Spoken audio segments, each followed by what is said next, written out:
श्वेता रसोई में अपने कामों में लगी हुई थी, पर मन ही मन कुछ चल रहा था। बाहर हॉल में बैठकर सब लोग उसका इंतजार कर रहे थे, साथ ही साथ अपनी तरफ से अपने सुझाव दे रहे थे। जबकि इधर श्वेता सोच रही थी कि आज तो पक्का ही जवाब दे दूंगी। इतने में श्वेता के पति प्रवीण की आवाज़ आई। अरे श्वेता, तुम्हें कब से बुला रहे हैं? अभी तक रसोई में क्या कर रही हो? पहले जो लिस्ट तैयार करनी है वह कर लो। हम फालतू नहीं बैठे हैं जो बार बार लिस्ट बनाने के लिए अपना समय व्यर्थ करें। अब तो श्वेता को अपना काम छोड़कर बाहर आना ही पड़ा। बाहर आई तो देखा सास कमलेश जी, पति प्रवीण, देवर सुभाष बैठकर पर्ची तैयार करने में लगे हुए हैं। अभी 2-3 दिन से यही हो रहा है। जब से बेटे अनिरुद्ध की शादी तय हुई है तब से हर रोज कुछ न कुछ नया काम लगा ही रहता है। लेकिन क्योंकि शादी के दिन नज़दीक आ चुके हैं, इस कारण अब ज़रूरी पर्चियाँ तैयार की जा रही हैं। ये किसी सामान की पर्ची तैयार नहीं की जा रही, बल्कि ये किससे क्या लेना है, मतलब लेन देन में क्या लेना है, ये उसकी पर्चियाँ हैं। आखिर इस पीढ़ी के पहले बेटे की शादी है तो बहू के मायके वालों से कैश तो कराया जाएगा ही। जितना जहाँ से निकाला जा सकता है उतना तो निकालेंगे ही। होने वाली बहू के मायके से लगन के दिन, शादी वाले दिन रिश्तेदारों के लिए क्या क्या आएगा, साथ ही सास ससुर और दादी सास का क्या नेक होगा, उसकी तो पर्चियाँ तैयार करके पहले ही दे दी गई हैं। अब तैयारी हो रही है श्वेता के मायके से आखिर भात में क्या क्या आएगा। जैसे ही कमलेश जी ने श्वेता को वहाँ खड़े देखा तो बोली, ले बहू देख ले, पर्ची में सब कुछ लिख दिया है। कोई रह गया है या कोई कमी है तो बता दे। इतना तो तेरा भाई दे ही देगा, आखिर इकलौती बहन जो ठहरी। मतलब इन लोगों ने पर्ची बना भी दी।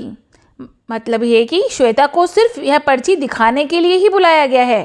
पर्ची हाथ में लेने के बाद श्वेता ने उसे खोला भी नहीं, बल्कि बिल्कुल मौन खड़ी रह गई। उसे इस तरह खड़ी देखकर कमलेश जी बोली, एक तो तुझे पर्ची देखने के लिए बुलाया गया है, ऊपर से खड़ी खड़ी तमाशा देख रही है। शादी का घर है, घर में ना और भी बहुत से काम हैं। समय खराब करने के लिए नहीं बुलाया है तेरे को। फटाफट से पर्ची देखकर अपने भाई को फ़ोन करके यहाँ बुला। फिर आखिर उसे भी समझाना पड़ेगा इस पर्ची के लिए। आखिर इस पीढ़ी का पहला विवाह है, कोई शादी में कमी नहीं रहनी चाहिए। और मायरा भी ऐसा होना चाहिए कि दुनिया देखती रह जाए, कहीं ऐसा ना हो कि हमारी नाक कटवा दे। अभी भी श्वेता ने कोई जवाब नहीं दिया। आज तक ससुराल वालों के सामने बोल नहीं पाई तो अब कैसे बोले। उसे चुप देखकर प्रवीण भी चिल्लाया, अरे तुम्हें सुनाई नहीं देता क्या? जवाब क्यों नहीं दे रही हो तुम? मैं अपने बेटे की शादी में कोई कमी नहीं चाहता, इसलिए तुम्हारे भाई को समझाना जरूरी है कि मायके में क्या क्या देना है। कहीं ऐसा ना हो कि मुंह उठाकर चला आए। मैं कोई पैंट शर्ट का कपड़ा लेने वाला नहीं, मेरा सूट सिलवाना है अम्मा, और तुम्हारा भारी जरी वाला बेस वाला रखवाना है। साथ ही सोने के गहने भी रखवाना होगा। ऊपर से हमारे सारे रिश्तेदारों को कपड़े और शगुन भी ढंग के होने चाहिए, तो उसे भी तो तैयारी करने में वक्त लगेगा। प्रवीण की डिमांड सुनकर श्वेता हैरानी से उसकी तरफ देख रही थी। उसे अभी भी चुप देखकर प्रवीण ने चिल्लाते हुए कहा, रहने दो तुम, मैं खुद ही फ़ोन कर दूंगा। कहते हुए प्रवीण ने लगभग श्वेता के हाथ से पर्ची छीन ली और सभी लोग उठकर जाने लगे। इतने में हिम्मत कर श्वेता ने कहा, मेरा भाई कोई मायरा नहीं देगा। उसकी बात सुनकर सब लोग हैरान होकर उसकी तरफ देखने लगे। क्यों, क्या बात हो गई जो मायरा नहीं भरेगा? एक ही तो बहन है, उसके भी ससुराल में मायरा देने में जोर आ रहा है क्या? प्रवीण ने कहा।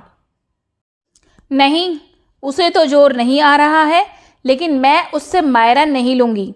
श्वेता ने बात तो शुरू कर दी थी, लेकिन अब धीरे धीरे वो खुलकर बोलने लगी। इतने में देवर सुभाष ने अपनी ठसक दिखाते हुए कहा, क्यों क्यों नहीं लेंगी आप मायरा? जरा हम भी तो सुने।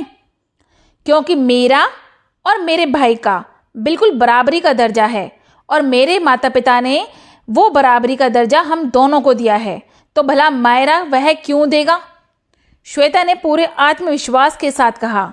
उसकी बात सुनकर कमलेश जी ने अपनी त्योरियां चढ़ाकर बोली, ओहो, नए नए रिवाज निकल कर आ रहे हैं आजकल तो। तेरी इतनी जबान कैसे चलने लगी रे? कुछ ज़्यादा ही छूट तो नहीं दे दी कहीं हम लोगों ने? आपकी छूट को आप ही रखिए, मुझे उसकी ज़रूरत नहीं है। और रही बात मायरा भरने की, तो मेरा भाई मायरा नहीं देगा। अच्छा, क्यों नहीं देगा मायरा तुम्हारा भाई? हमारी समाज में क्या कोई इज्जत नहीं है? इतने लोग आएंगे, इतने रिश्तेदार वहाँ मौजूद होंगे, तो क्या उनके बीच में अपनी नाक कटवा लें? और वैसे भी कौन सा अनोखा देगा तेरा भाई? जो सारी दुनिया की रीति रिवाज है, वही रीति रिवाज तो मांग रहे हैं हम भी। प्रवीण अभी भी अपनी ही रो में बोले जा रहा था, पर श्वेता ने जोर से कहा, किस हक से मायरा मांग रहे हैं आप मेरे परिवार वालों से? याद है आपको, या मैं याद दिलाऊं? जब मेरे पिता की मौत हुई थी, उस समय आपने क्या तमाशा किया था, याद है?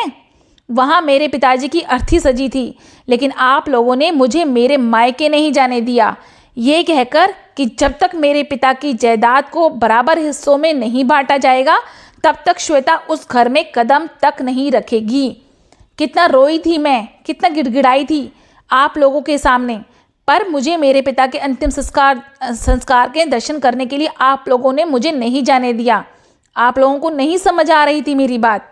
मेरे पिता की अर्थी आंगन में रखी हुई थी, उसके बावजूद मेरा भाई मेरे रिश्तेदारों को लेकर यहाँ आप लोगों को मनाने आया था कि मेरी बहन को एक बार पिताजी के अंतिम दर्शन कर लेने दो। पर आपने क्या किया? जब तक आपके कागजातों पर उसके साइन नहीं ले लिए कि श्वेता को प्रॉपर्टी में बराबर का हिस्सा दिया जाएगा, तब तक आपने मुझे जाने नहीं दिया था। कितनी बेबस हो जाती हैं बेटियां, इसी कारण भगवान हैं आप जैसे लोगों के घर में बेटी ही नहीं दी। आपकी बेटी होती तो दर्द समझ में आता।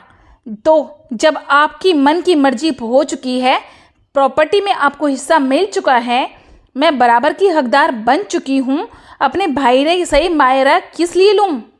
और कौन से समाज की बात कर रहे हो? समाज तो उस दिन तमाशा देख चुका था, पर तब कोई कुछ नहीं बोला था। समाज को अच्छे से पता है आप लोग कैसे हो, तो फिर मैं समाज की चिंता क्यों करूं? श्वेता की इतनी तेज आवाज़ सुनकर कमलेश जी भी चिल्लाकर बोली, अगर तेरा भाई मायरा नहीं भरेगा तो वो इस शादी में भी नहीं आएगा। क्यों नहीं आएगा? वो शादी में ज़रूर आएगा, और याद रखना, अगर वो मायरा भरेगा तो मैं भी उसकी बेटी की शादी में मायरा दूंगी। अगर आपको मंजूर है तो उसे फ़ोन करना। श्वेता को पहली बार इतनी ज़ोर से चिल्लाते देखा था। घर में मौजूद बाकी सदस्य भी बाहर निकलकर आ गए। सबको लगा 1-2 दिन में श्वेता चुप हो जाएगी, लेकिन वो अपनी बात पर अड़ी रही। 3 दिन बाद प्रवीण ने उसके भाई को खुद फ़ोन पर करके बुलाया। तब भी वो अपने भाई के सामने खड़ी हो गई। भाई, तू मायरा नहीं देगा। अगर तू मायरा देगा तो तेरी बेटी की शादी में मुझको भी मायरा देना पड़ेगा, और तू मायरा जरूर लेगा मुझसे। अगर मंजूर है तो ही हाँ करना।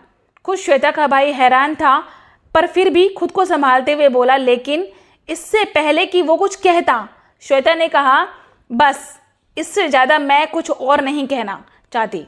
अगर ज़्यादा मुझसे सवाल जवाब किया तो बिना माँ के बेटे की ही शादी कर कर बहू ले आएंगे ये लोग। ये गलत है, तुम ऐसी हरकत कैसे कर सकती हो? प्रवीण ने गुस्से से कहा। तो श्वेता ने मुस्कुराकर सिर्फ इतना ही कहा, मेरे पिता की मौत पर मैंने यह सब आपसे ही सीखा था कि अपना काम ऐसे समय पर कैसे निकलवाया जाता है। आखिरकार श्वेता की जिद के आगे सबको झुकना पड़ा। श्वेता ने मायरा नहीं लिया। ये अलग बात है कि उसके भाई ने गिफ्ट के तौर पर श्वेता और उसके पति और उसके बच्चों को अपनी तरफ से कपड़े और शगुन जरूर दिए। नमस्कार दोस्तों, मेरा नाम है नूतन अग्रवाल। अगर आपको ये वीडियो, ये कहानी पसंद आई हो तो प्लीज़ मुझे लाइक, कमेंट, शेयर करके ज़रूर बताइएगा। प्लीज़ मुझे मोटिवेट कीजिएगा। Thank you so much. धन्यवाद।